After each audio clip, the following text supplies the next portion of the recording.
Bienvenue à tous pour le deuxième webinaire des résultats du projet multifonctionnalité découverte d'Interculture. Donc voilà, c'est le webinaire du 11 mars. On sait prendre en compte la disponibilité en azote dans le choix des couverts. Donc voilà, ce sera avec une co-animation de moi-même et puis de Nicolas. Donc on va pouvoir se présenter. Donc Nicolas, je te laisse te présenter. Merci. Donc, Nicolas Baudouin. Donc, je suis ingénieur de recherche à l'INRAE, à la station de Laon. Donc, je travaille sur les bilans d'eau, de carbone et d'azote des systèmes de culture pour prévenir la pollution nitrique en particulier. Et donc, j'ai assez travaillé avec les cultures intermédiaires. Ok. Donc, moi, je veux dire bonjour à tous. Rebonjour. Et voilà. Moi, on présentera tous les deux avec Nicolas des résultats. Et puis, il y a Gaëtan et Pierre-Alban qui assureront la modération et faire remonter le tri des questions au moment des échanges. Donc, le format, il est le même que celui de la semaine dernière. Donc, on a une petite partie présentation. Voilà, on va aller beaucoup plus vite parce qu'on se rend compte qu'il y a beaucoup de gens qui étaient déjà là au premier webinaire. Donc, on va représenter rapidement voilà, les objectifs du projet, les sorties, ce que vous pouvez voir un petit peu sur le site internet dédié aux sorties du projet. Donc, pour vous rappeler que vous pouvez aller voir si vous n'avez pas eu le temps de voir cette semaine, donc allez-y. Donc voilà, donc ce sera toujours le même format, un petit rappel de biblio, de la vidéo de résultats et ensuite quelques petits résultats pour aller plus loin et après on passe aux échanges. Donc c'est parti. Donc je vais commencer du coup, Nicolas, avec la présentation du projet. Tu continueras avec la présentation de quelques résultats et après on passera à la vidéo. Donc voilà, donc le projet multifonctionnalité découverte d'Interculture. C'est un projet, pour vous rappeler un peu ce qu'on a dit la semaine dernière, c'est un projet qui vise à favoriser la généralisation de couverts d'Interculture performants. Donc c'est des couverts qui rendent un maximum de services. Et donc ce qu'on cherche à avoir, c'est le plus de ces couverts possible et des couverts qui rendent avec des niveaux de service qui soient élevés. C'est-à-dire qu'on cherche à maximiser les services de piégeage de l'azote, mise à disposition, stockage de matière organique, structure du sol. Mais au tout début du projet, on s'est rendu compte, avant de démarrer ce projet sur les cultures intermédiaires, c'est qu'il y avait des éléments qui limitaient le développement de ces couverts à haut niveau de service en région Hauts-de-France. Donc en fait, c'est autour de ces limites qu'on a axé nos objectifs du projet. Donc les 3 objectifs qui sont les suivants, c'est de fournir des références sur les services rendus, parce qu'on s'est rendu compte en montant le projet, en construisant un peu nos expérimentations, nos dispositifs de recherche de connaissances, en fait, il y avait un déficit de connaissances sur certains des services rendus par les cultures intermédiaires, mais qu'il y avait aussi un état des connaissances qui était plutôt hétérogène. Donc des services, comme on l'a vu la semaine dernière sur la structure du sol, où finalement il y a assez peu de références, on va dire, sur le fonctionnement du service, et puis d'autres où finalement on sait déjà un peu l'effet des cultures intermédiaires, mais il reste vraiment à le maximiser et à trouver les leviers, les pratiques qui permettent de maximiser ces services rendus par les cultures intermédiaires. Donc c'est un peu le deuxième objectif, c'est de permettre aux agriculteurs d'aménager leurs pratiques d'interculture pour maximiser les services ciblés. C'est-à-dire quelle est la meilleure date de semis, la meilleure date de destruction, ou le meilleur mélange pour favoriser tel ou tel service, mettons pour maximiser le piégeage de l'azote, ou à l'inverse, maximiser sa disponibilité pour la culture suivante, ou faire les deux en même temps. Donc voilà, pour ces 2 objectifs en lien avec les services écosystémiques. Et puis un troisième, c'était de permettre le contournement au frein, à la mise en place de ces cultures intermédiaires à fort niveau de service rendu. Donc en fait, on se rendait compte que finalement, on avait des agriculteurs qui étaient très motivés par les cultures intermédiaires, qui voyaient très bien les services mis en œuvre, mais pour des raisons souvent organisationnelles et parfois économiques et techniques, on n'avait pas forcément, on va dire, le résultat en face. C'est-à-dire qu'on se retrouvait des fois avec des couverts qui étaient semés peut-être un peu trop tard pour avoir un développement suffisant et assurer les services rendus. Donc c'est pour ça qu'on a mis en place on a essayé de travailler autour de cet objectif, de trouver des innovations techniques et de les transférer pour permettre, on va dire, le contournement de ces freins à la pratique des couverts. Donc au niveau d'un petit rappel, encore une fois, au niveau des dispositifs, on a fait des expérimentations au champ sur la destruction tardive de couverts. Donc vous allez voir un petit peu les résultats dans la vidéo. On a travaillé également sur l'effet des couverts sur la structure du sol, bon, c'était la semaine dernière, et puis après sur les choix d'itinéraires techniques.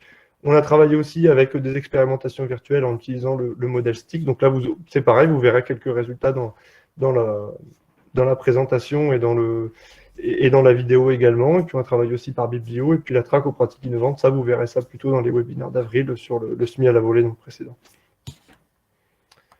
Donc voilà, les sorties du projet, donc ce qui ressort de ces dispositifs et qui répond à nos objectifs de début de projet, donc c'est la bibliothèque en ligne de référence, c'est le site internet que je vous ai présenté un peu la semaine dernière, donc où on a ces fiches sur les services rendus par les cultures intermédiaires, où on explique le processus par lequel le service est rendu, mais aussi les leviers qu'on peut actionner en tant qu'agriculteur ou en tant que conseiller pour on va dire, aménager et maximiser ces niveaux de services rendus.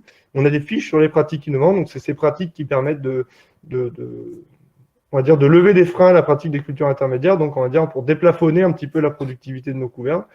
Et donc c'est autant d'idées qui nécessitent évidemment d'adaptation pour être mises en place en ferme, mais c'est des idées. Et puis il y a aussi ces fiches, elles contiennent aussi l'évaluation de ces pratiques innovantes, donc vous verrez un peu leur performance organisationnelle et économique.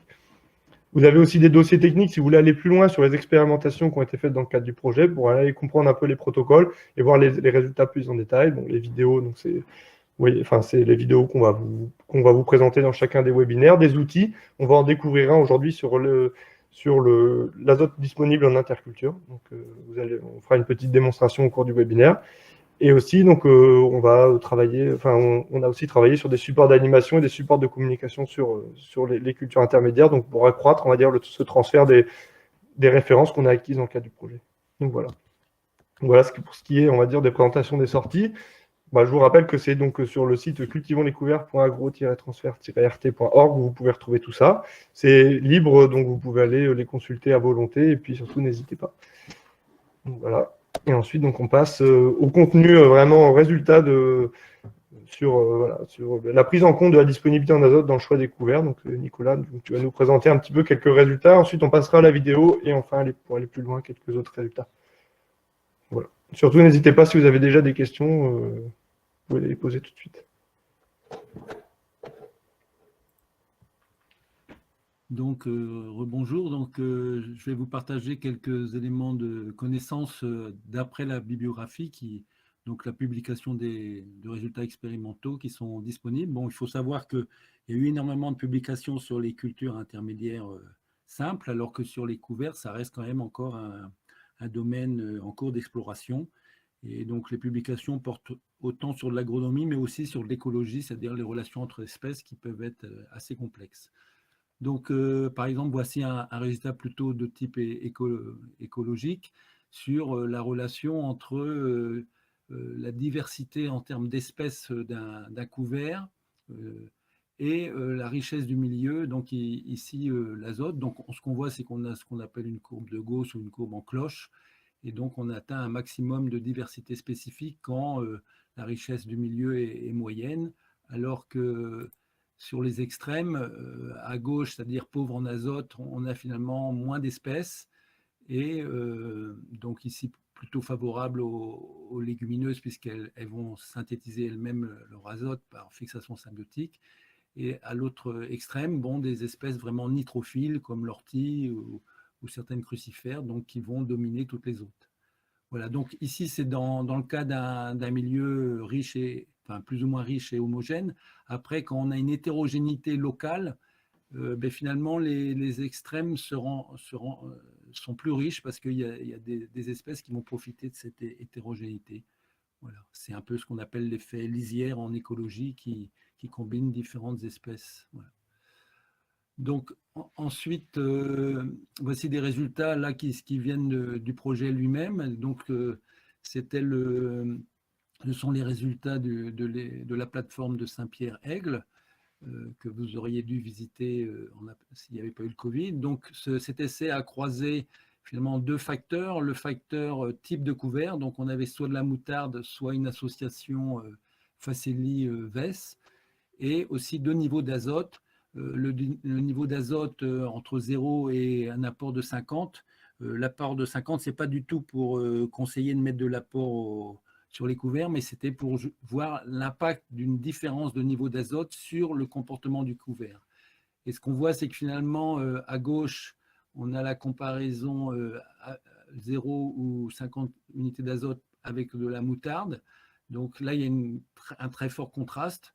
Par contre, avec le couvert, la biculture, on a finalement une différence relativement atténuée entre le témoin et le 50 unités. Bon, donc j'ai oublié de dire que c'était la biomasse du couvert qui était produite à sa destruction. Donc, bon, c'est assez connu, c'est que finalement, grâce à la fixation symbiotique, finalement, la veste va aussi fabriquer son azote elle-même. Donc évidemment, donc on va avoir des comportements variables des couverts selon les conditions du milieu et donc de la richesse en azote en particulier. Donc le comportement des couverts va aussi être fonction des espèces.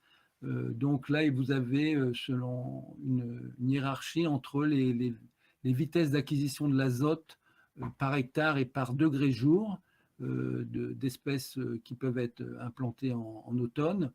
Et donc, vous voyez que ça varie du simple au double, cette vitesse, entre le tournesol, le radis, la facilie qui sont les plus rapides, ou la moutarde blanche, et à l'opposé, le regret italien, l'avoine ou l'avoine. Cependant, cette vitesse doit être combinée avec la base de température de l'espèce, et donc vous avez des espèces qui vont commencer à croître à partir de 1 degré, comme la moutarde, et d'autres qui vont commencer à croître à partir de 7 degrés. Donc, évidemment, si on a un jour à 10 degrés, bon, ben la vitesse de la moutarde va être finalement, enfin, le nombre de degrés jour accumulé va être le double pour la moutarde que pour, par exemple, la moutarde blanche par rapport à la moutarde d'Abyssinie. Donc, alors, dans le précédemment, c'était les couverts non symbiotiques. Ici, vous avez le taux de fixation des espèces symbiotiques dans un essai conduit en Suisse. Vous avez donc une variabilité du taux de fixation symbiotique en kilos d'azote par hectare, par tonne de matière sèche accumulée. Donc ce taux varie de 40% à quelques pourcents suivant les espèces. Donc à gauche, vous avez, on ne le voit pas bien, mais c'est la veste, et de l'autre côté, à l'autre bout, on a le fenugrec et le pois chiche. Alors évidemment, ce taux varie en fonction de l'espèce, mais aussi, par exemple ici, de la disponibilité du rhizobium qui est nécessaire à l'espèce. Et par exemple, pour les deux plus faibles ici, c'était des espèces exotiques qui n'ont pas le bon rhizobium à leur disposition. Donc ça, évidemment, il faut tenir compte aussi de l'inoculation nécessaire de certaines espèces. Donc la quantité fixée va finalement être fonction à la fois donc de ce taux de fixation et de la biomasse du couvert. Donc ici, vous avez, selon l'axe des X, une quantité qui va varier de 0 à 7 tonnes de matière sèche par hectare. Et donc, sur l'axe Y, vous avez une variabilité de la quantité d'azote qui va de 0 à plus de 150. Et donc ça va être fonction à la fois de l'espèce et de la matière sèche du couvert. Donc ça, c'est fonction aussi des conditions du milieu. Voilà, donc la quantité fixée s'avère quand même très corrélée à la biomasse produite selon une relation dépendante de l'espèce. Donc pour choisir un couvert, il faut intégrer les conditions du milieu. Bon, ici vous avez un essai qui est plus à nature écologique, qui va comparer le comportement, la performance d'un mélange par rapport à l'espèce pure la plus performante. Et donc, à 0, c'est l'égalité entre les deux. Et à gauche, c'est finalement le couvert est moins performant que l'espèce pure. Donc, ce qu'on voit, c'est quand même que le couvert est en général un peu moins performant que l'espèce pure la plus performante. Bon, ici, on le connaît a posteriori quelle est l'espèce pure la plus performante, mais malheureusement, dans la réalité, on ne la connaît pas en avance, quoi. Donc, l'intérêt de il y a une autre façon de voir ce graphique, c'est de se dire que finalement, la performance du couvert est proche de la culture pure la plus performante, et alors que celle dernière, on ne la connaît pas. Voilà. Donc, le comportement du couvert sera finalement plus robuste parce qu'il va être beaucoup plus plastique, il va pouvoir s'adapter. Il y a un autre élément à prendre en compte aussi qui joue sur l'intérêt des mélanges, c'est qu'à l'échelle des parcelles, il y a une forte hétérogénéité. Donc ici, vous avez une photographie par satellite de l'indice de végétation qui donne finalement le taux de développement du couvert. Donc en jaune, ce sont les sols nus en automne. Et en bleu clair, c'est des sols peu couverts, et en vert fluo, ce sont les sols les plus couverts. Donc on voit qu'à l'échelle d'une parcelle donnée, on a une forte hétérogénéité, et donc ça aussi, ça plaide pour l'intérêt du couvert qui va être beaucoup plus plastique par rapport à la disponibilité en nutriments du milieu. Donc l'intérêt des mélanges, il est fonction aussi du nombre d'espèces. Donc, on voit dans ce graphique que finalement, la biomasse de la culture intermédiaire multiservice, ça va croître en fonction du nombre d'espèces et encore plus en fonction de la diversité fonctionnelle des espèces, c'est-à-dire entre des espèces qui vont avoir des racines fasciculées ou pivotantes, qui vont couvrir plus le sol ou qui vont plutôt monter en hauteur, ou qui vont être gélives ou non gélives. Donc finalement, c'est plutôt cette complémentarité entre espèces qui va encore plus déterminer la biomasse de la CIMS. Et donc, à droite, vous avez un autre résultat bibliographique qui montre que finalement, pour l'acquisition en azote des CIMS, c'est le nombre d'espèces, mais aussi surtout leur complémentarité qui va jouer. Donc, en conclusion, c'est que finalement, les mélanges d'espèces sont des systèmes complexes. Cependant, on peut y voir 3 propriétés qui émergent, qui sont des constantes. C'est que leur performance est finalement proche de la culture pure la plus performante, mais cette dernière, on ne la connaît pas à l'avance. Leur performance aussi est fonction de la complémentarité entre ces espèces, et que l'évolution du mélange va être fonction finalement des situations du milieu, des conditions du milieu, c'est-à-dire dans l'année et dans la parcelle. Donc, il y a intérêt à essayer d'anticiper un peu sur ces conditions du milieu, de voir par exemple si elles vont être plutôt riches en azote, ou est-ce qu'on est dans un sol profond ou peu profond, par exemple. Voilà, donc ça nous amène après à écouter le diaporama pour... Ah non, excusez-moi, il y avait d'autres choses. Non, il faut qu'on passe la vidéo avant. Du coup, Nicolas, parfait, tu as résumé un peu, toute ton intervention et presque introduit la vidéo, donc c'est parfait. Donc voilà, on a vu qu'il y avait des espèces qui étaient adaptées à la richesse en azote, d'autres qui sont adaptées à des milieux plus pauvres, mais que le mélange, du coup, voilà, il permettait, on va dire, de stabiliser un peu la productivité et d'assurer une productivité comparable à la meilleure espèce pure dans son milieu. Donc, voilà. Donc c'est parfait, donc je vais pouvoir lancer la vidéo qui va vous présenter un petit peu, qui a une introduction globale, enfin qui comprend une introduction globale, on va dire un peu au service rendu et aux enjeux autour de la question des couverts. Et puis ensuite on parlera de cette question de la disponibilité en azote dedans, un petit complément.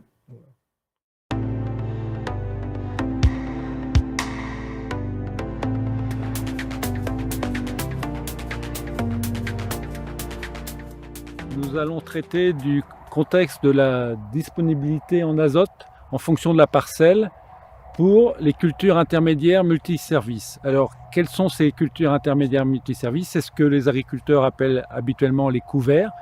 Mais finalement, sous ce mot couvert, ça révèle plein de fonctionnalités différentes, parce que la culture intermédiaire peut déjà piéger les éléments nutritifs pour les restituer à la culture suivante.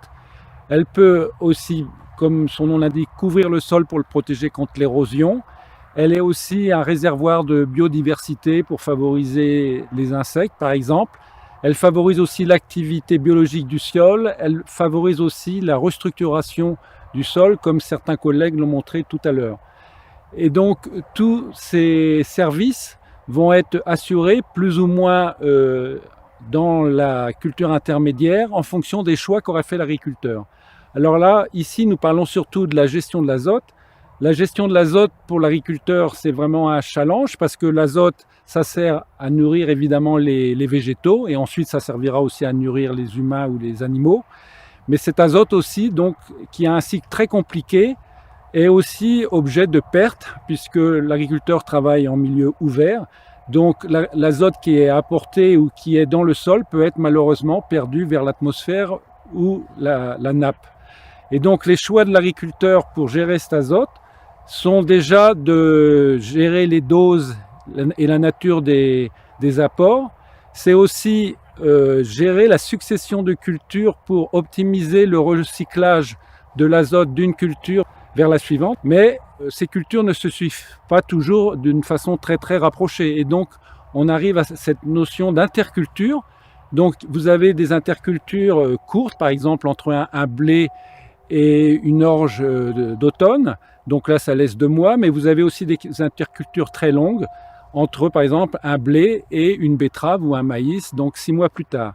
Et donc, l'enjeu, c'est finalement de valoriser au mieux cette période d'interculture pour justement mettre en place une culture intermédiaire multiservice qui va donc apporter ce service de piégeage des éléments nutritifs et d'activation de la vie microbienne du sol. Et donc ici, on va raisonner, on va voir comment finalement l'agriculteur peut optimiser son choix, parce que son choix, il va donc intégrer la date de semis, la date de destruction, la nature du couvert. Et donc j'en viens finalement à la question finalement de l'intérêt des mélanges comme culture intermédiaire multiservice. Pour illustrer l'effet du contexte de la parcelle sur l'intérêt de ces mélanges de cultures intermédiaires, on a mis en place pour cet atelier un essai relativement simple avec 4 traitements. Donc 2 traitements de moutarde sur lesquels on a généré un différentiel de disponibilité en azote. On l'a généré artificiellement par de la fertilisation azotée. Donc pour une modalité, on a rajouté 50 unités d'azote à cette moutarde. Et pour l'autre mélange, on a réalisé la même chose, une fertilisation de 50 unités, mais pour un mélange facélie-vesse-velue. Donc 3 kg de facélie et 25 kg de vesse-velue. Sur cet essai, on voit bien que la réponse de la moutarde à l'azote, c'est-à-dire qu'on a tout de suite un couvert qui est beaucoup plus développé pour cette non-légumineuse. Idem pour le mélange facélie-vesse-velue où la facélie s'est beaucoup plus développée au détriment des légumineuses. Ces objectifs illustrent bien la relation qu'il peut y avoir entre la dynamique du couvert et la disponibilité en azote. Dans des essais conduits dans le cadre du projet multifonctionnalité des couverts d'interculture, pendant 3 ans, on a travaillé sur l'impact de la date de destruction des couverts sur la culture suivante. Dans ces essais, on a pu comparer ces mêmes traitements, moutarde et facélie vesse-velue, dans différents contextes, dans 6 contextes différents. Ce qu'on voit, c'est qu'en fait, l'intérêt de ces mélanges bispécifiques légumineuses, non légumineuses, il a un intérêt qui varie fortement d'un lieu à l'autre. Dans certaines situations, il n'est pas forcément intéressant d'avoir ces mélanges bispécifiques comparativement à de la moutarde, où on n'a pas forcément de gain de productivité. A l'inverse, dans certaines situations, ces mélanges bispécifiques permettent un gain entre une demi-tonne et 1 tonne de matière sèche, principalement légumineuses, donc de plantes fixatrices d'azote. Si on analyse plus finement ces résultats, on voit que l'intérêt de ces mélanges bispécifiques, il est fortement lié à l'azote disponible en interculture, c'est-à-dire que les espèces non légumineuses sont fortement favorisées par la présence abondante d'azote dans le milieu. A l'inverse, les légumineuses, elles sont plutôt freinées par la présence d'azote dans la mesure où elles sont fortement concurrencées par les autres espèces du couvert. Il pourrait être intéressant d'identifier a priori les situations où on a un enjeu azote plutôt fort ou à l'inverse, on a un enjeu azote plutôt faible pour adapter la composition du mélange pour pouvoir on va dire, valoriser au mieux les semences investies en couvert. C'est-à-dire que dans des situations à forte disponibilité en azote, il pourrait ne pas être pertinent de choisir de mettre des légumineuses en mélange dans la mesure où elles vont avoir un développement relativement limité par les autres espèces du couvert. D'autant que ces espèces sont généralement, on va dire, les plus onéreuses dans les mélanges. Il a été dit que les cultures intermédiaires multiservices, en particulier les mélanges, pouvaient avoir des comportements différents suivant le contexte, avec plus ou moins d'azote. On sait aussi qu'on peut donner différents objectifs à cette culture intermédiaire multiservice. Historiquement, pendant des siècles, les agriculteurs s'en sont servis plutôt comme engrais vert, et depuis quelques décennies, on s'en sert plutôt comme piège à nitrate. Et donc il est important pour chaque agriculteur, finalement, pour chaque parcelle, de juger de quelles sont les priorités et en fonction de ça, de raisonner son choix en termes d'espèces implantées. Et donc, pour ça, il est invité à faire un petit calcul prévisionnel à l'aide d'une tablette qui va l'aider à raisonner les différents postes du bilan d'azote pour cette interculture. Et donc, ces différents postes sont déjà l'azote laissé par la culture précédente, qui peut être de l'ordre de 50 kg par hectare, mais ça peut être aussi plus s'il y a eu un accident végétatif, par exemple, sur la culture précédente. Il y a évidemment la minéralisation de l'humus, qui est un phénomène naturel qui se produit surtout quand il fait chaud et humide. Et donc la période de fin d'été et d'automne est quand même une période où il y a une minéralisation importante qui peut varier entre 50 et 150 kg d'azote suivant les sols. Il y a aussi la minéralisation des résidus de la culture précédente qui, elle, va plutôt avoir tendance, si c'est par exemple des pailles fort céssurènes, donc pauvres en azote, ces pailles vont donc plutôt utiliser de l'azote minéral du sol pour se décomposer. Donc ça va venir en moins sur le bilan. Il y a aussi l'apport d'éventuellement effluents, fumier, vinasse, qui eux vont aussi apporter de l'azote organique mais aussi minéral. Et on peut aussi avoir un arrière-effet, par exemple, de retournement de luzerne à moins de 2 ans, qui va aussi fournir encore de la minéralisation. Donc tous ces postes vont contribuer donc à donner une quantité d'azote minéral disponible pour la culture piège à nitrate ou l'engrais vert, la SIMS. Et donc c'est important d'évaluer cette quantité pour raisonner le choix, puisque ce qu'on a vu, c'est que finalement, le choix va être raisonné finalement surtout par rapport à ce qu'on a à piéger. Et donc si les quantités à piéger sont importantes, mais finalement il faut peut-être plutôt s'orienter vers un choix plus simple d'une ou plusieurs cultures qui vont être que des pièges, comme la moutarde ou la graminée ou la facélie. Par contre, si on a un contexte pauvre en azote, ça peut être intéressant d'y associer une légumineuse dans un mélange, donc légumineuse graminée par exemple. Et ce qui est important, c'est que finalement ce mélange, il va avoir une certaine plasticité, une certaine robustesse dans son fonctionnement. C'est-à-dire que s'il y a peu d'azote, mais ça va être quand même les légumineuses qui vont plutôt se développer et donc produire de l'azote, fixer de l'azote. Et si c'est riche en azote, ça va être surtout les cultures pièges qui vont se développer. Mais l'important, c'est que finalement, au bilan, en fin d'automne, on va avoir une quantité d'azote disponible équivalent entre, par exemple, une moutarde et une Vesche fachelii, quel que soit le site. On va avoir à peu près la même quantité de reliquat d'azote disponible en fin d'automne. Sur une parcelle donnée, donc l'agriculteur aura intérêt à raisonner le choix de l'espèce de SIMS, mais aussi évidemment la date de semis, la date de destruction, de façon à finalement remplir au mieux ses objectifs tout en minimisant les coûts d'achat de semences. Et donc, on sait par exemple que les légumineuses, faut les semer quand même plutôt assez tôt pour bénéficier d'une bonne température. Et donc, ce qui est important quand même, c'est que le mélange va lui donner une certaine souplesse. La capacité de restituer de l'azote à la culture suivante va être plus importante pour le mélange d'espèces. Il va être intermédiaire entre la capacité de restitution d'une légumineuse et d'une culture pure.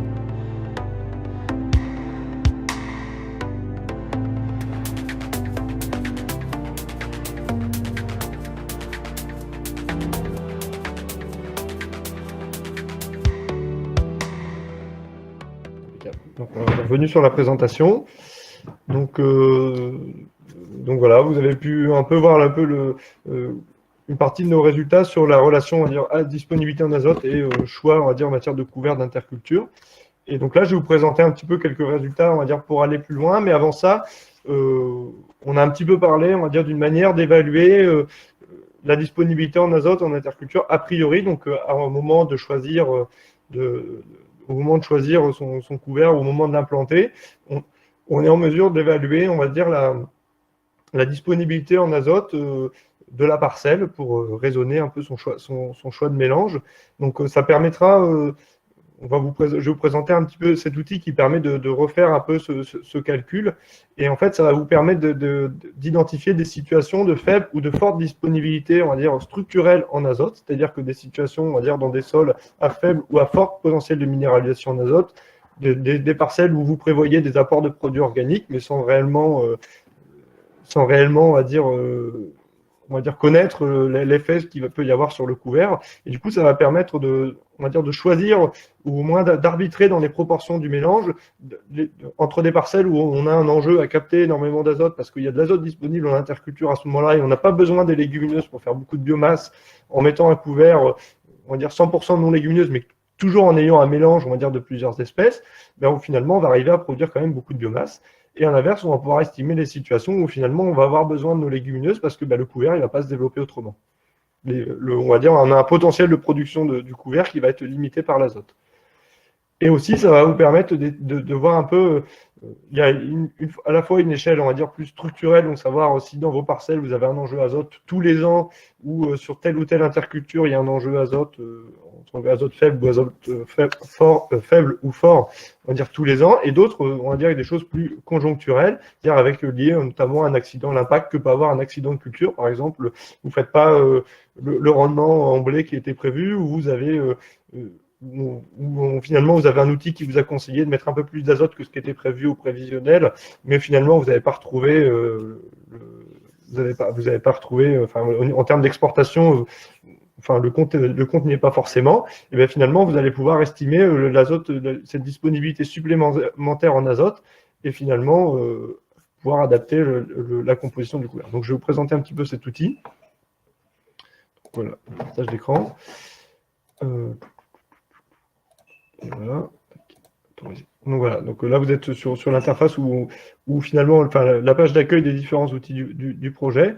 Donc un outil de composition de mélange, un outil d'évaluation d'azote disponible et un outil d'évaluation, on va dire, pour simuler un peu l'impact des pratiques de couvert. Donc en fonction du contexte, vous pouvez voir un peu quel est le potentiel de production de services écosystémiques et si vos pratiques, elles y répondent. Mais l'outil qui nous intéresse, c'est celui pour évaluer l'azote disponible. Donc c'est un outil qui est vraiment très simple à utiliser. Vous avez juste besoin des informations parcellaires et puis un peu le contenu d'une analyse de sol pour évaluer la minéralisation de l'humus. Donc là, j'ai un peu repris une situation, une situation fictive, donc en termes voilà, donc dans une parcelle de blé où on n'a pas d'antécédent colza et on a une fréquence de légumineuses autour d'1 année sur 10. Donc bon, après tout ça c'est paramétrable en fonction de votre contexte évidemment. Un objectif de rendement de 100, mais la valeur en soi n'a pas forcément d'importance. Une dose d'azote préconisée qui était de 180. On a fait le rendement estimé avec la quantité d'azote apportée qui était celle qui était prévue.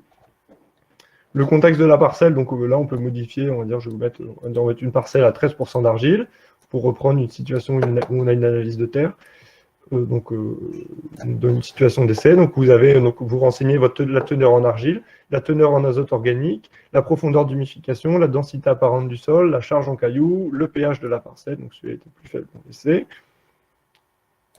le C sur N du sol, donc là c'est bon, et la teneur en calcaire. Donc ça, c'est des paramètres qui vont vous permettre de calculer la minéralisation du humus, donc ce qui est la fourniture du sol au couvert au cours de l'interculture. Donc c'est calculé à partir de votre date de récolte, de votre précédent, et puis d'une date, on va dire, jusqu'à la fin de l'année.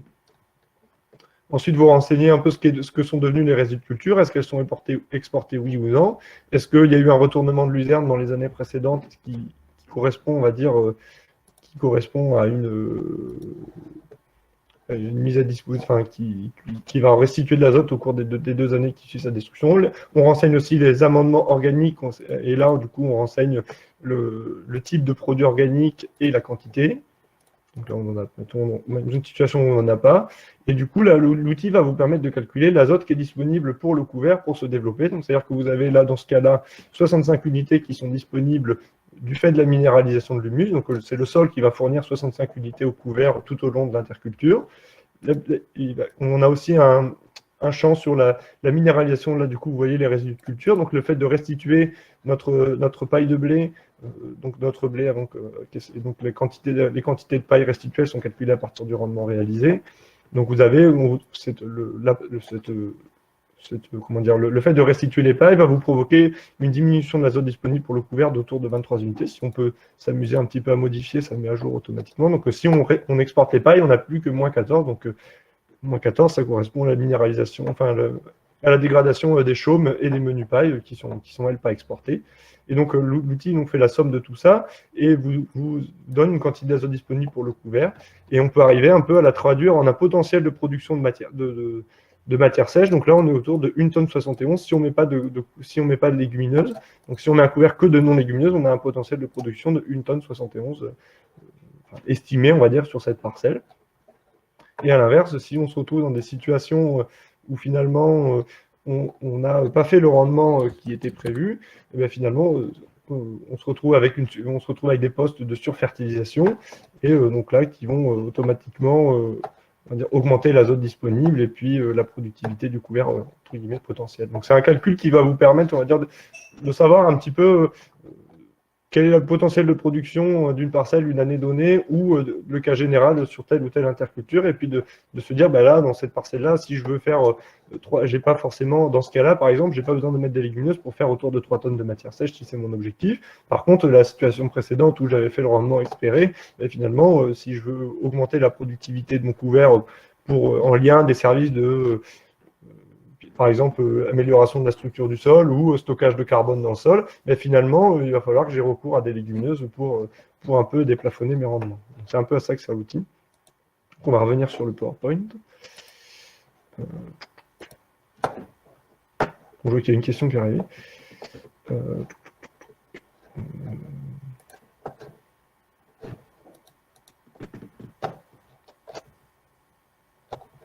Ok. Donc, du coup, voilà, je vous ai présenté un petit peu cet outil. Donc, il est déjà disponible en ligne sur le site qui héberge les sorties du projet. Il y a un onglet outils où vous pouvez utiliser ces outils déjà.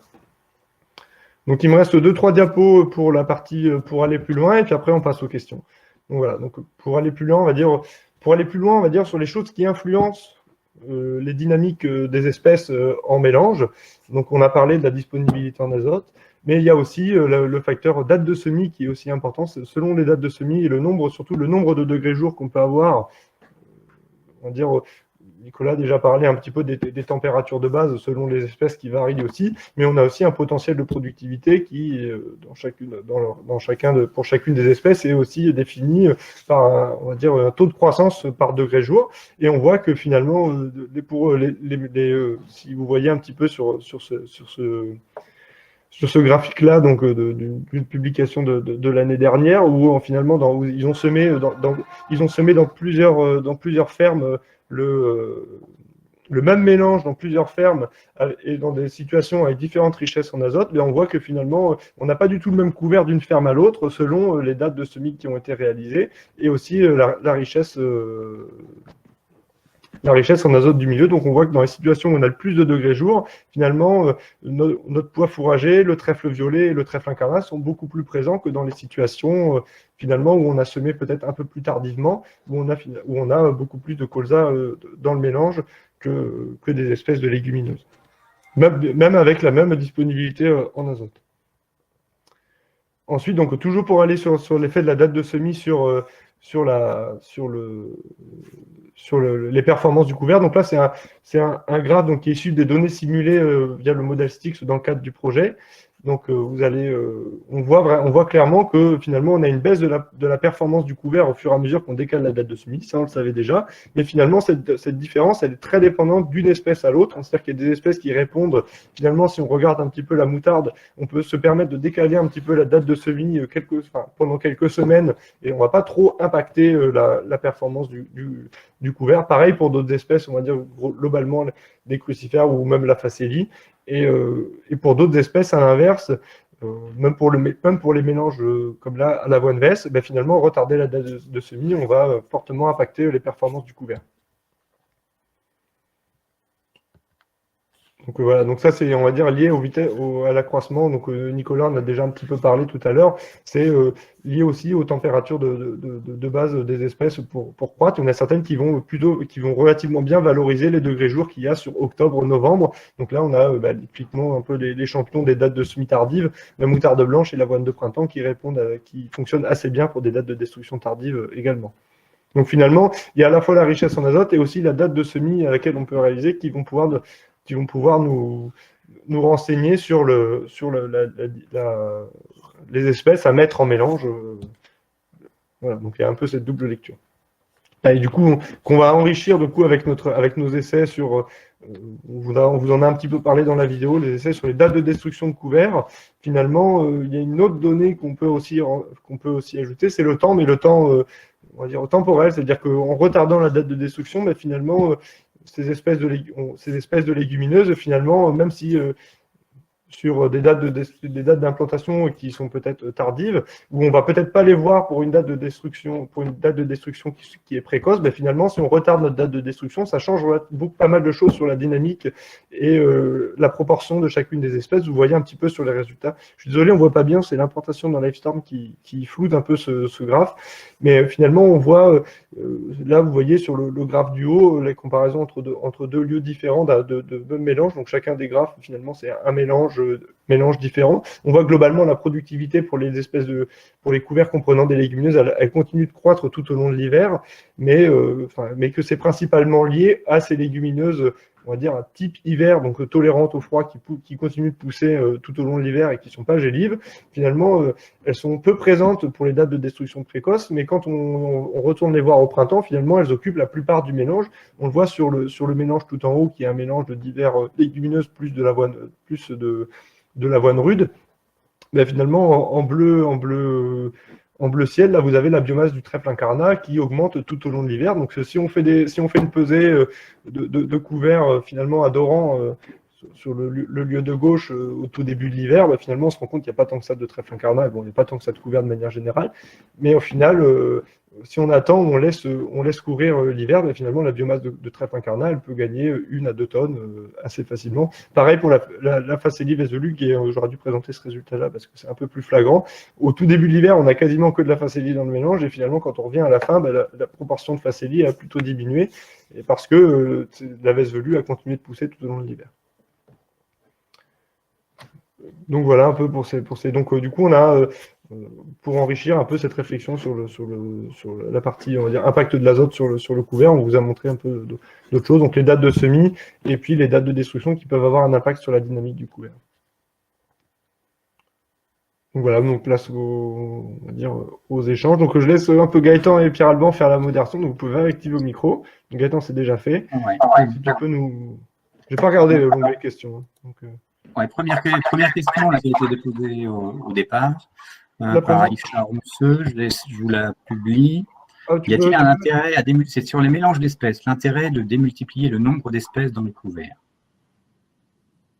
Je ne sais pas, Nicolas, est-ce que tu veux répondre ou tu...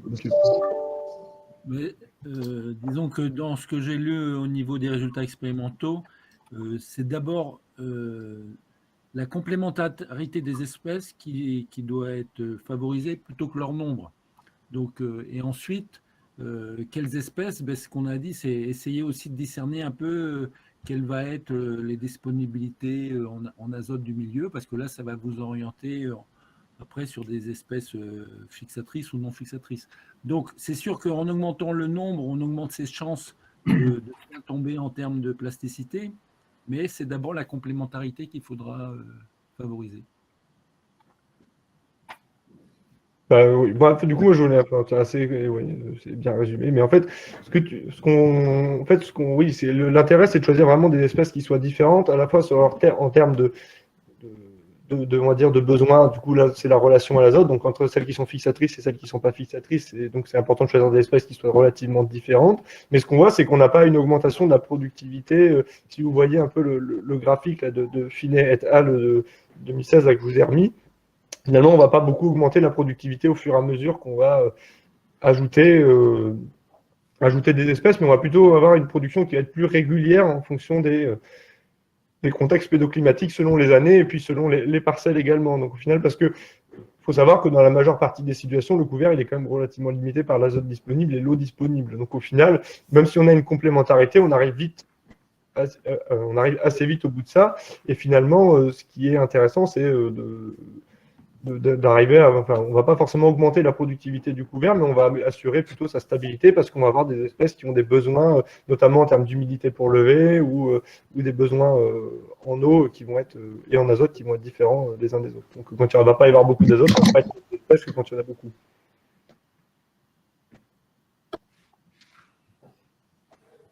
C'est bon pour la réponse à cette question? Oui. Alors, une question là un peu plus élémentaire, mais qui a son sens aussi, la distinction entre sipon et engrais vert que tu évoques, Nicolas, dans ta vidéo. Est-ce que tu peux préciser cette distinction de terminologie? Oui, merci. Donc, l'engrais vert, c'était un peu justement les anciens qui utilisaient les couverts pour restituer de l'azote à la culture suivante. Hein. Donc, on va plutôt avoir des couverts comme les légumineuses qu'on va enfouir en espérant qu'elles vont redonner une certaine quantité à la culture suivante. Bon, ça peut être 30-40 kilos ou ça peut être plus si c'est par exemple une culture principale comme la luzerne. Là, ça peut aller plus loin. Mais bon, pour un couvert automnal, bon, déjà d'avoir quelques dizaines de kilos, c'est un engrais vert qui fonctionne. L'objectif SIPAN, c'est parce que là, on est plutôt dans un milieu riche en azote et on veut limiter au maximum les pertes vers la nappe. Donc, c'est vraiment deux finalités différentes. Et les mélanges d'espèces peuvent quand même concilier un peu ces deux objectifs. D'accord, merci Nicolas. Après, une question qui a soulevé pas mal de votes, là, de Jérémy Bont. Comment, ça c'est quand tu présentes l'outil, Romain, comment a été construit cet outil là, que tu as développé là, pour évaluer l'azote disponible? Est-ce que c'est sur la base de résultats d'essais ou de la théorie? En fait, c'est un petit peu les deux. C'est-à-dire que il a été construit pas mal sur la base de références bibliographiques qu'on avait, on va dire, en termes de modélisation de la minéralisation de l'humus. Et on a quand même pas mal de publications là-dessus qui nous expliquent les facteurs qui influencent la minéralisation de l'humus pour le sol.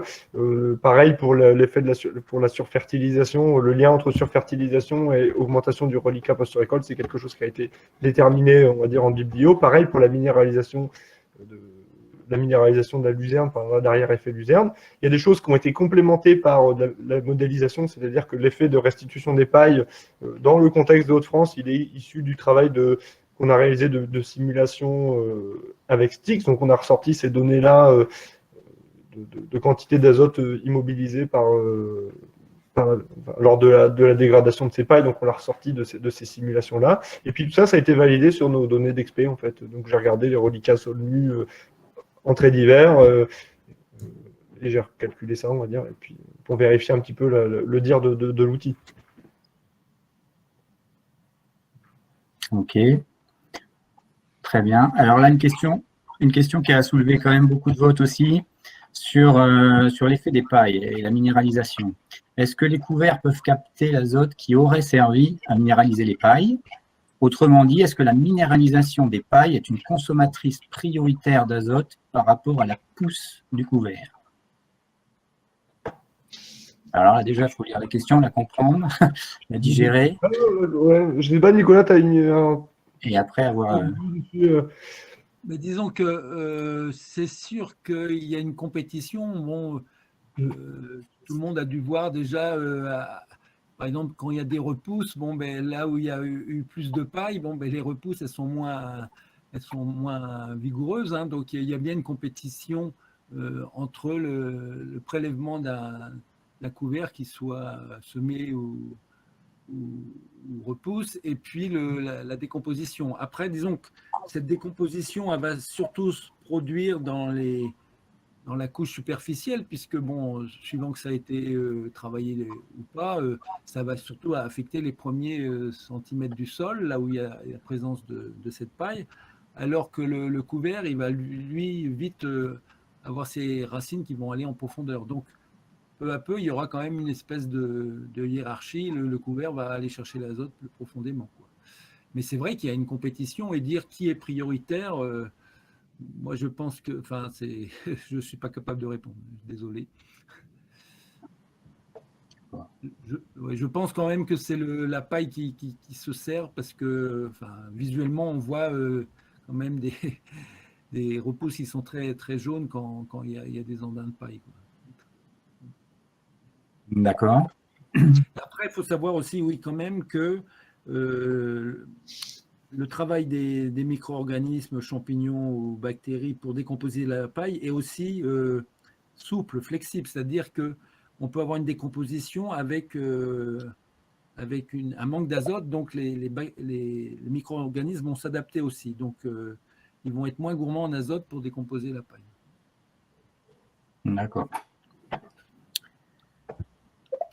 Alors, une question là, puisqu'on a quand même pas mal parlé de l'importance des légumineuses dans les couverts, donc question qui a aussi suscité pas mal de votes, de Gilles Salito. Si l'objectif premier est la restitution de l'azote pour la culture suivante, n'a-t-on pas intérêt à privilégier quand même les légumineuses, même si cela ne doit pas permettre d'atteindre le potentiel maximum en termes de rendement tonne de matière sèche?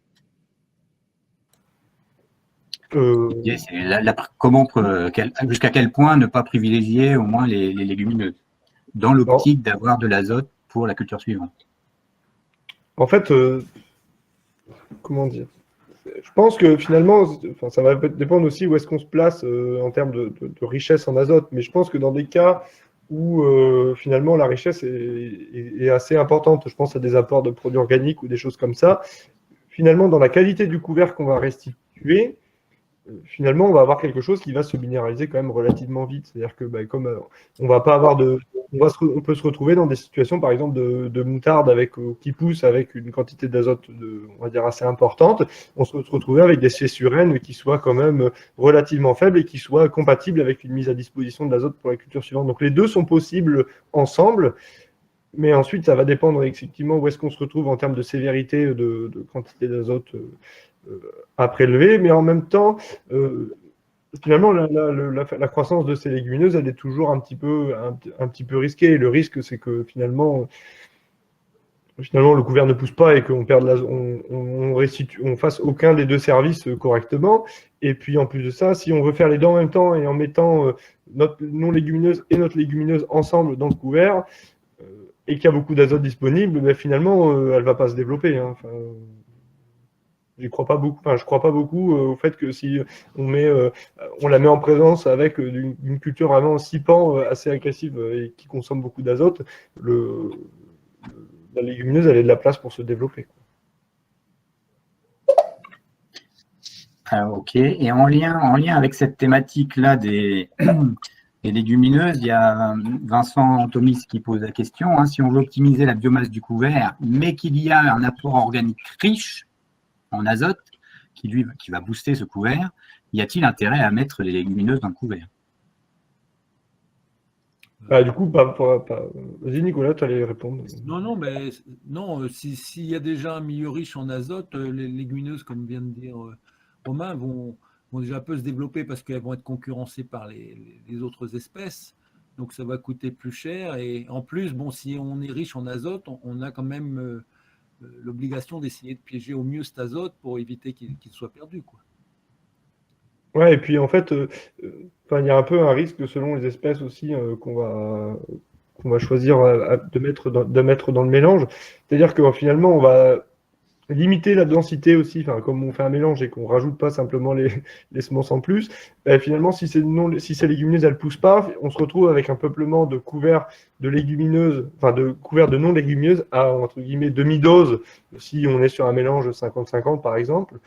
Et finalement, pour certaines espèces, je pense notamment le radis, si on baisse vraiment en densité, on peut avoir des problèmes à la destruction sur des radis, des radis qui auraient poussé à faible densité sur un sol qui est très riche en azote, on va se retrouver vraiment avec des betteraves à détruire, quoi. Alors que finalement, si on se met à pleine dose notre couvert de non-légumineuses, on aurait un couvert peut-être aussi plus facile à détruire de ce côté-là. Donc, je pense que, c'est en ça que l'outil est intéressant, c'est que finalement, il va permettre de déterminer ça a priori et que on va pouvoir retirer l'espèce qui ne va pas pousser, quoi. Oui, c'est peut-être. Nous n'avons pas dit que quand même, en moyenne, la capacité de piégeage Donc, pour réduire la pollution nitrique, enfin le lessivage, la capacité de piégeage des légumineuses est 2 fois moindre. Enfin, la capacité des légumineuses pour réduire la lessivation est en moyenne 2 fois moindre, quoi. Donc, il faut prendre ça en compte aussi. D'accord là-dessus. Alors, une question là qui suscite aussi pas mal d'interrogations, c'est le lien avec le travail du sol. Donc, on pourra certainement parler aussi avec les webinaires qui suivront. Mais la disponibilité en azote et le travail du sol. Donc, quelles sont les disponibilités en azote entre un semis de couvert en direct, sans travail du sol, et un semis et un couvert semé avec une préparation de sol au préalable?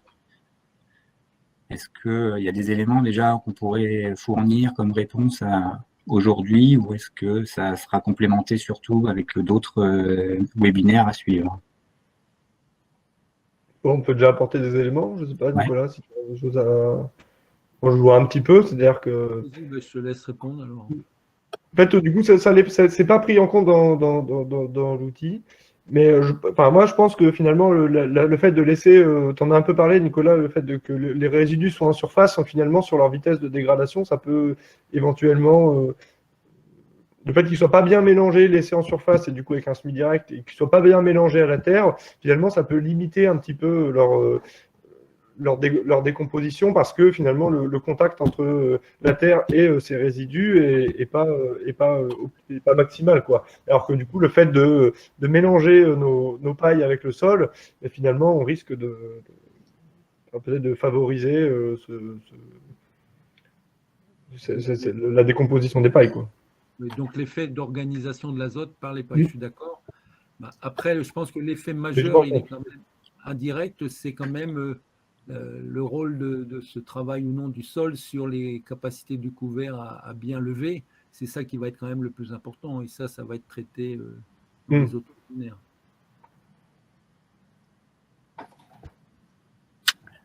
D'accord. Ensuite, là, une question, c'est sur l'assimilation de l'azote et les facteurs qui peuvent intervenir dessus. Est-ce que vous avez travaillé sur la disponibilité en eau, selon la date de semis, bien sûr, et les stades de développement des couverts, et donc son impact sur l'assimilation de l'azote? Est-ce que ça a été développé dans le cadre du projet particulièrement? J'essaie de voir un peu la question, dans quel sens il faut la prendre. La tournée. Ouais. On a un peu, selon la date de semis, on a un petit peu travaillé ça sur les techniques d'implantation. C'est un peu là où c'est que finalement, plus on va retarder, plus on a la chance qu'il ait plu. Bon, après, voilà, météo, c'est toujours un peu. Plus le temps qu'on fait des couverts dans le projet, il fait toujours sec, mais du coup, bon, puis avec des années qui sont peut-être différentes, mais finalement, la disponibilité en eau, elle peut jouer aussi pas mal sur le développement la levée et le développement du couvert dans les stades un petit peu précoces, et un peu définir, finalement, s'il n'y a pas d'eau, il n'y aura pas d'assimilation de l'azote par le couvert et pas de développement. Enfin, finalement, ça va aller de pair, mais je ne vois pas trop comment répondre plus que ça. Moi, je n'arrive pas forcément à la comprendre très bien, mais bon, je ne sais pas, Nicolas, si tu as... Peut-être par rapport à l'humidité du sol, est-ce qu'on a fait des mesures d'humidité dans le sol au moment du semis, et ensuite pour voir s'il y avait des évolutions par rapport à ça, et l'assimilation de l'azote en corrélation? C'est vrai que... Oui, pardon, merci Gaëtan. C'est vrai que les espèces pour leur germination ont des exigences différentes. Donc ça, à ce niveau-là, la dynamique germination levée elle va être très spécifique, mais aussi en interaction avec ce que tu as dit, Romain, c'est-à-dire les conditions hydriques et le travail ou non du sol.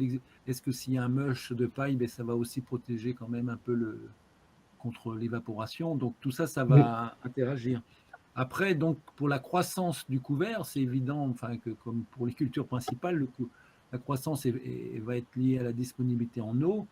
Et si cette disponibilité est très réduite, c'est vrai que même l'absorption d'azote peut être réduite, quoi.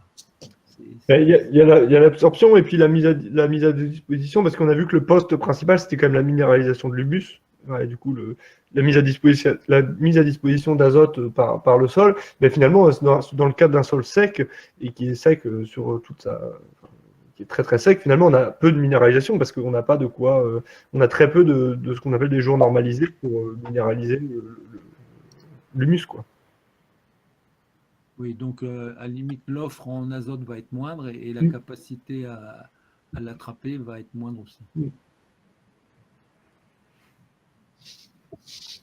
Ok. J'espère qu'on a répondu. Comment? J'espère qu'on a répondu à la question. Oui. Sinon, on va se reposer différemment. Il est 19h02, on se garde encore quelques petites questions. Ouais, et puis après, voilà. Puis après, on peut conclure. Et puis...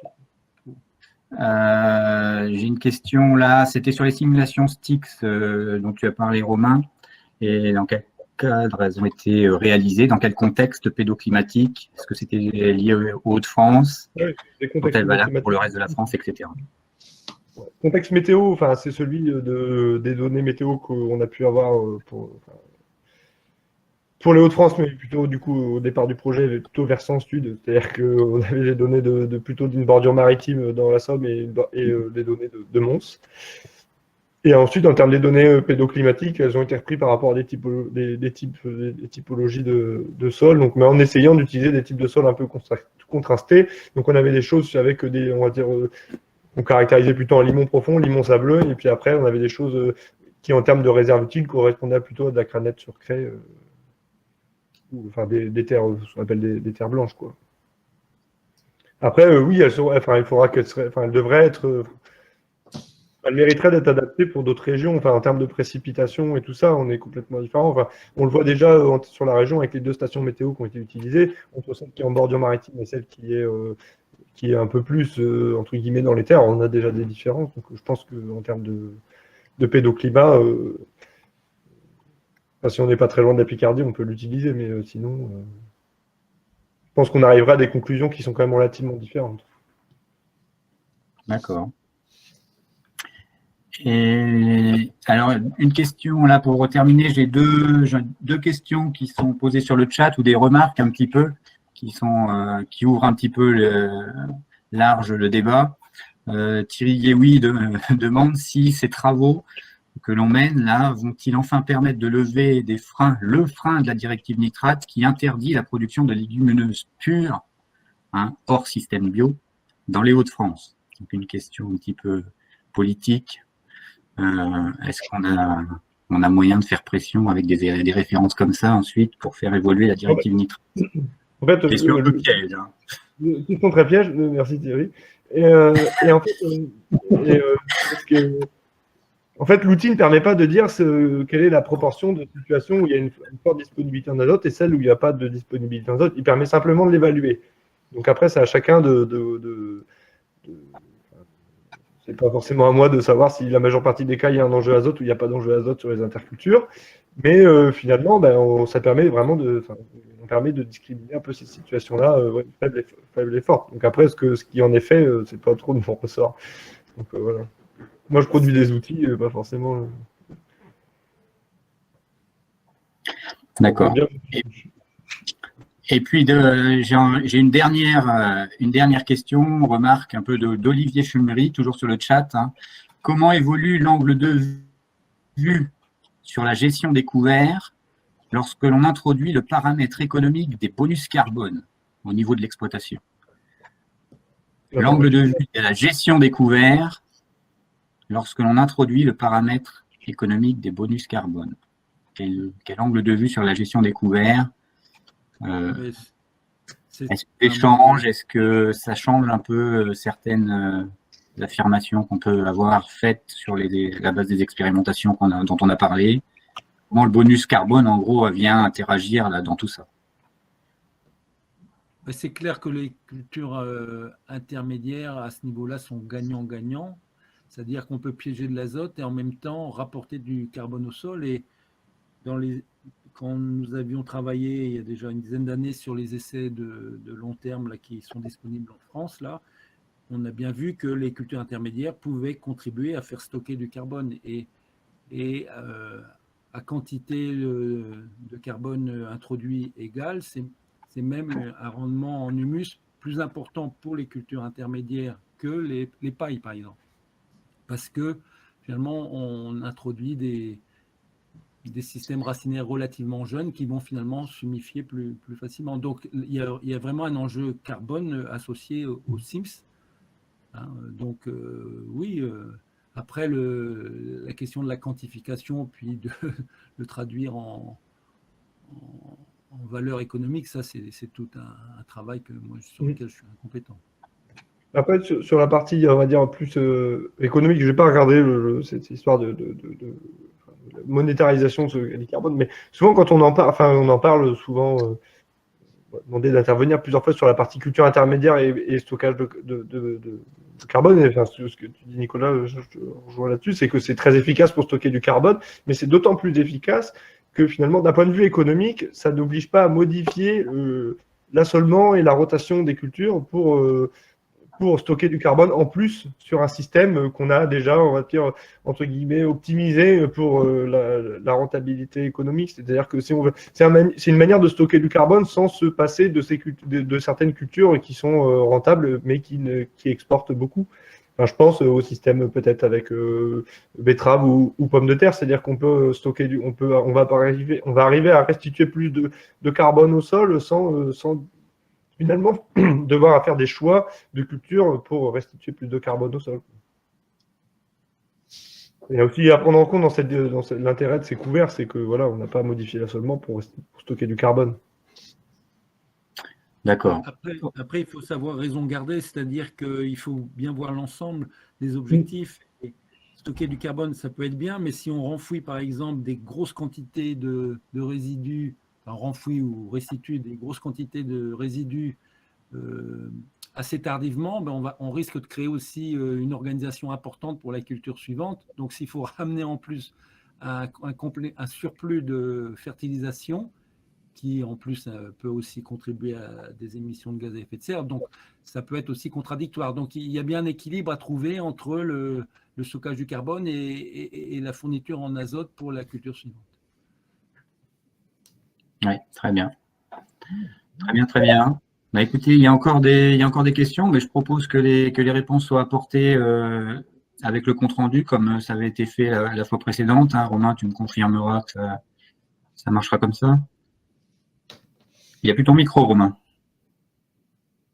J'ai coupé mon micro pour éviter les échos, mais ouais. Du coup, voilà, je renverrai des questions, les réponses à ces questions-là par mail aux gens. Et puis, de toute façon, les réponses, qu'on y ait répondu ou qu'on n'y ait pas répondu, il y aura un compte rendu avec le replay. Là, par contre, il faudra aller chercher sur le site du projet, mais vous trouverez un document questions-réponses avec les réponses à la fois aux questions auxquelles on a répondu et puis celles auxquelles on n'a pas répondu. Voilà. Donc, pour finir un peu sur la partie questions. Du coup, on est un tout petit peu en retard, mais du coup, je vais finir je vais conclure un petit peu ce qu'on a dit, et puis vous rappeler un petit peu les échanges. Je vais déjà lancer les sondages. Voilà. Comme la dernière fois, je vais publier le sondage un peu de satisfaction pour voir un peu ce que vous en avez pensé, à la fois sur le format et sur le fond. Donc, n'hésitez pas à y répondre dès qu'on aura fini, ou voilà, si vous avez déjà votre opinion qui est arrêtée, allez-y. Donc voilà, c'est dans la rubrique sondage. Moi, je voulais remercier. En termes de choses à retenir, donc voilà, donc c'est que ce qu'on a pu voir là dans le cadre de ce webinaire, donc d'un peu plus d'une heure, c'est que les mélanges ils permettent de sécuriser la productivité de nos couverts. C'est-à-dire que on l'a vu, ça n'améliore pas la productivité par rapport à la meilleure culture intermédiaire qui puisse exister. On va dire celle qui est la plus adaptée au contexte. Il y a toujours une espèce solo qui est plus adaptée au contexte, mais comme on la connaît pas, le couvert ça permet aussi de sécuriser. Puis ça permet aussi de sécuriser en termes de variabilité spatiale. Mais finalement, ce couvert-là, finalement, il ne s'agit pas seulement de mettre les espèces au hasard dans le semoir. Finalement, il faut aussi, il mérite d'être adapté au contexte de la parcelle, de la disponibilité en azote, et aussi l'offre de température et la durée de végétation qui peuvent impacter la dynamique du couvert et puis du coup la présence ou l'absence de certaines espèces et du coup l'intérêt de leur présence dans les mélanges. Et cet objectif-là, c'est de valoriser au mieux l'investissement en semences et puis d'assurer la production de services écosystémiques, donc qui est les espèces qui nous intéressent. Donc voilà, donc après pour continuer sur ce sujet-là, je vous invite à aller voir sur le site, il y aura le replay du webinaire, les vidéos des essais, donc les petites vidéos qu'on passe dans le cadre de ces webinaires, elles seront disponibles individuellement, donc vous pourrez les utiliser, les revoir sans avoir le reste du discours si vous n'avez pas envie. Il y a le compte-rendu des échanges avec les questions, donc voilà, un question-réponse. Et donc, il y aura aussi la liste des liens et des références qu'on a utilisées dans le cadre du webinaire. Donc, si vous voulez aller un petit peu plus loin, on a juste donné le nom de l'auteur et la date, mais du coup, vous aurez toute la référence complète et puis le lien pour aller chercher la publication si elle est disponible librement. Donc voilà, aussi, n'oubliez pas, il y a d'autres rendez-vous et il faut s'inscrire à chacune des séances pour déjà recevoir le rappel, parce que le prochain, il est dans un mois. Donc, dans un mois, on parlera plutôt techniques d'implantation post-moisson et avant-moisson avec le semis à la volée dans le précédent et nos comptes rendus d'essais sur chacune de ces deux thématiques. Et puis, donc voilà. Donc, je vous dis, il est nécessaire de s'inscrire à chaque séance. Faites-le maintenant, parce que sinon, vous n'y penserez plus. Bon, on fera des rappels, mais sinon, donc voilà. Donc voilà, si vous avez... Donc, moi, j'ai un peu fini. Je ne sais pas si les autres participants veulent ajouter quelque chose.